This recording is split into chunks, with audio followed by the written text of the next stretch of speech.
Hello, I'm Dr. Mark Andrew Holitschak, philosopher, historian, and Thomas Jefferson scholar. Today I have for you an essay I titled The Color of Money.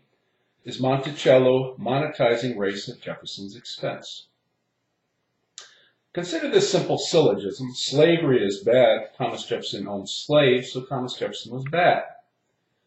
Now consider this simplistic precept. Racism is bad. Both are anything but profound and certainly not illuminating, but they typify, with due consideration for hyperbole, the quality and blinkered approach to Jeffersonian scholarship in the past several decades. The focal issue has been Jefferson's racism, and the issue within the issue has been the assumed relationship with Sally Hemings. Jeffersonian scholarship has become an exercise in batology, a useless, fatuous repetition of the same claims, but with a slightly different twist. Jefferson was racist, but he really loved Sally Hemings, versus Jefferson was racist and he raped Sally Hemings, and so on. Now, those twists are what merit publication, the collision of radically different but historically reasonable ideas needed for advances in historical scholarship has become anathema. There's a place for simple syllogisms and simplistic precepts. They were, for instance, a significant part of a youth's education in antiquity. The ancient Greek and Roman Stoics commonly used such syllogisms and precepts to hammer home lessons concerning happiness. Simple syllogism: one always benefits by having more of a particular virtue. Too much wealth can be ruin, so wealth is not a virtue. A precept: virtue is the sole good. For the Stoics, such simple syllogisms and simplistic precepts were not meant to be profound or provocative. They were uttered to reinforce virtuous behavior with the aim of equanimity. They were especially useful for children whose rational faculties were too undersized and inchoate to appreciate the richness and complexity of circumstances, which were for those persons of full rational maturation, for the Stoics, the true determinants of virtuous behavior, not simple syllogisms or simplistic precepts. Uttering that wealth is irrelevant to happiness is itself not sufficient to mollify someone experiencing bankruptcy. Yet knowing that wealth itself is irrelevant to happiness is, in the words of the French psychologist Jean Piaget, complete assimilation and accommodation of the precept such that it becomes a fabric of the person. That takes decades of agonizing critical thinking, of thinking through some issue to understand how it applies in all circumstances, of thinking through what makes a life a meaningful life. Once assimilated and accommodated, living consistently with the principle is easy. The issues of slavery and racism are equally complex and cannot be understood by uttering simple syllogisms or simplistic precepts as scholars today are wont to do. That amounts to persiflage, not assiduous scholarship. Slavery is known to have been practiced in ancient China as early as the 18th century BC and continued to be practiced till the 20th century. Slavery is also practiced in India, in parts of Asia, in the Middle East, and even in Africa, where blacks enslaved other blacks. So prevalent was the institution that it was taken for granted prior to the American Revolution.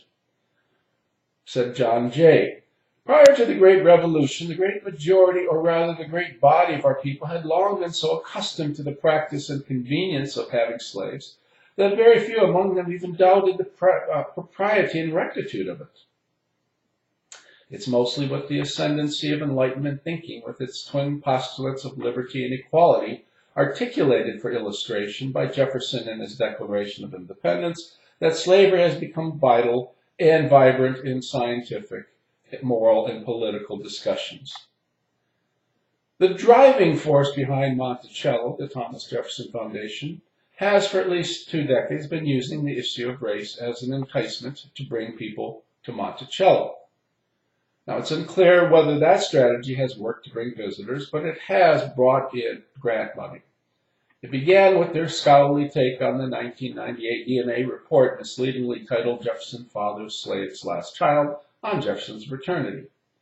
Their report, published in 2000, stated that Jefferson was very likely the father of Esteem Hemings and probably the father of all other children of Sally Hemings. In June 2018, by appeal to no new evidence, They pronounced with an exhibit on Sally Hemings that the relationship was fact. I quote from their webpage here. In the new exhibit exploring the life of Sally Hemings, her choices for connection to Thomas Jefferson, as well as in updates to our related online materials and printed publications, the Foundation will henceforth assert what the evidence indicates and eliminate qualifying language related to the paternity of Eston Hemings, as well as that related to Sally Hemings' 3 other surviving children, whose descendants were not part of the 1998 DNA study. End of quote. They have also brought to bear the question whether Hemings was raped by Jefferson. What a tantalizing suggestion, and to my mind, a very sleazy one. That they claim concerning Jefferson's paternity to be merely asserting what the evidence indicates is to me astonishing. As one who's taught logic and critical thinking for some 30 years and has published 4 books in that area, I admit to being flummoxed by that assertion. Through analysis of all the relevant evidence, a thorough analysis of all the relevant evidence points to lack of a relationship, though I admit that I can't make that utterance with a high degree of probability, and I've never done that. We just don't know. Proof that something suspicious is happening is this. If the evidence is so compelling that we can safely state the relationship is factual, then why could not the Thomas Jefferson Foundation have seen that 20 years ago? The evidence hasn't changed. The situation at Monticello is toxic. They are unwilling to aim to settle the issues of Jefferson's paternity and of his avowed racism by rational debate concerning the evidence, or even concerning what ought to count as evidence. Members of the Foundation, and many of them are sufficiently unfamiliar with Jefferson to be judges of the issue of paternity, have elected themselves to be the sole arbiters of Thomas Jefferson's legacy, which is no longer open to debate. Their influence extends to the Robert H. Smith International Center for Jefferson Studies, run by the Vice President of the Foundation, as well as to University of Virginia Press. They control who comes to the center and what books related to Jefferson get published. The Foundation's depiction of Jefferson, jaded as it is, has won the day. It is now no longer necessary to recognize others who disagree with them, to read their arguments, to assess critically those arguments, and to engage in debate with them. What's the next step? The next step, doubtless, will be to remove or disallow all the excellent books in Monticello's library concerning arguments for skepticism or anti-paternity, Dr. Robert Turner's Scholars Commission Report, Cynthia Burton's Jefferson Vindicated, and William Hyland's In Defense of Thomas Jefferson. There's no need to remove my framing a legend exposing the distorted history of Thomas Jefferson and Sally Hemings, as well as books that paint Jefferson in a favorable light. It, and my numerous other books which I've published on Jefferson's philosophical thinking, for example, Thomas Jefferson, Moralist, Jefferson's Political Philosophy and the Metaphysics of Utopia, and Thomas Jefferson's Bible with Introduction and Critical Commentary, and have nothing to do with Sally Hemings, but take us deep into the mind of Jefferson. They have never been at their library. What's worse, the New York Times reporter Farrah Stockman says that the Foundation is phasing out the popular house tour of the mansion, thereby radically changing what is experienced by more than 400,000 tourists who visit Monticello annually. Now, why would the Foundation phase out a popular tour? That seems to be something strange to do. Tourists will no longer see Jefferson's great clock, the Native American artifacts, the numerous paintings, Bacon, Locke, and Newton, the many busts, Jefferson and Hamilton face to face, the library sorted according to memory, reason, and imagination, the inventions and gewgaws, Jefferson's dumbwaiter, the revolving bookstand, the polygraph, among other things. Tourists to Monticello will be kept outside to see Sally Hemings' room and other slaves' quarters at Mulberry Road. Jefferson's beloved Monticello might soon be a shrine to Sally Hemings, even though we do not know whether she and Jefferson had a relationship. And we know next to nothing about Sally Hemings. That's a strange person to focus on. To the objection that Monticello ought to be principally about Jefferson and not about slavery or Sally Hemings, Anne Gordon Reed replies, she's the Jefferson scholar from Harvard. Some people come here, i.e. Monticello, and say, I didn't come here to a slave plantation to hear about slavery. There's nothing to do but keep pushing back, she asserts. Now to Anne Gordon Reed, it's become a shoving match. Monticello is not Jefferson's home, but a slave plantation. Her agenda is plain, and visitors to it will hear about that whether or not it suits them.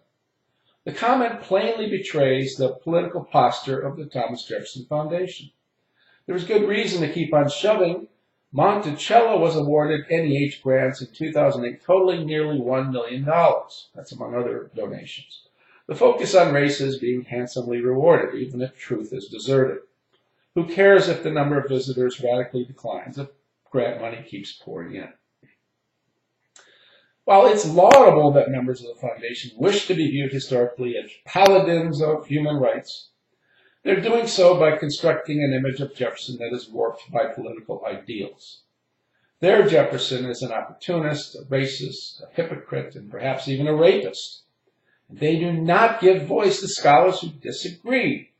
That's a crime. The climate is authoritarian, certainly not in keeping with Jefferson's Republican thinking. Historical truth and a pro-human rights agenda are not inconsistent in pressing too hard and pressing too fast for the latter, for the human rights agenda. We do so at the expense of the former, historical truth. In the accounts of the past we leave behind to future generations become no more reliable than Homer's Iliad, a story and a fanciful story founded on historical truth but overwhelmingly colored by fancy. Yet I am, like Jefferson, perhaps naively, convinced of the good judgment of the people over time. As the issue of race is a hot potato, Jefferson will continue to be a fall guy, and perhaps the quick monetary rewards of a focus on Jefferson's racism will be a template also for short-term success of Popwood Forest. One can only hope that that will not be the case, that the corporation for Thomas Jefferson's Popwood Forest will not sell out their souls for money. In the meantime, we must do what we can and also exercise patience. As Jefferson writes to Dr. Thomas Cooper in 1814, and I end with this thought, we cannot always do what is absolutely best. Those with whom we act entertaining different views have the power and the right to carry them into practice. Truth advances and error recedes step by step only, and to do to our fellow men the most good in our power, we must lead where we can, follow where we cannot, and still go with them, watching always the favorable moment for helping them to another step. If you'd like to read a copy of this, this is going to be published on the History News Network, so keep up with the History News Network. It's an excellent source. And you can go to my webpage, www.thomasjeffersonsage.com. That's one word, Thomas Jefferson Sage, and read a copy of what I've read here, and as well as numerous other articles. There are almost 100 articles and a number of videos there that you can enjoy. Thank you.